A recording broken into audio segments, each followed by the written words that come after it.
അസ്സലാമു അലൈക്കും വറഹ്മത്തുള്ളാഹി. ബിസ്മില്ലാ, അൽഹംദുലില്ലാ, അൽഹംദുലില്ലാഹി റബ്ബിൽ ആലമീൻ.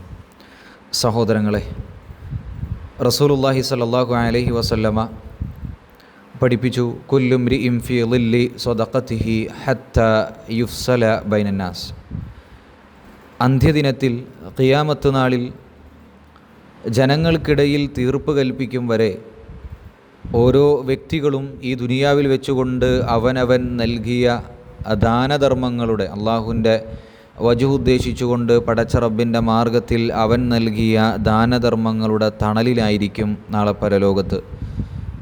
സൂര്യൻ ഒരു ചാണ് മീതെ നിലനിൽക്കുന്ന ആ ഒരു സാഹചര്യത്തിൽ ദാനധർമ്മങ്ങളുടെ തണലിലായിരിക്കും ഓരോ വ്യക്തികളുമെന്ന് റസൂലുള്ളാഹി നമ്മളെ പഠിപ്പിക്കുമ്പോൾ, ഈ ഒരു റമളാൻ ആ ദാനധർമ്മങ്ങൾക്ക് വേണ്ടി ഉപയോഗപ്പെടുത്തുവാൻ നമുക്ക് സാധിക്കണം. അതിൽ തന്നെ ഏറ്റവും ശ്രേഷ്ഠമുള്ളത്, ആരുമറിയാതെ ഞാനും എൻ്റെ റബ്ബു മാത്രം അറിഞ്ഞാൽ മതി എന്ന നിയ്യത്തോടു കൂടി ആത്മാർത്ഥമായി ദാനധർമ്മങ്ങൾ ചെയ്യുവാൻ നമുക്ക് സാധിക്കണം. അല്ലാഹു സുബ്ഹാനഹു വ തആല നമുക്കതിനുള്ള തൗഫീഖ് നൽകി അനുഗ്രഹിക്കുമാറാകട്ടെ. അസ്സലാമു അലൈക്കും വറഹ്മത്തുള്ളാഹി.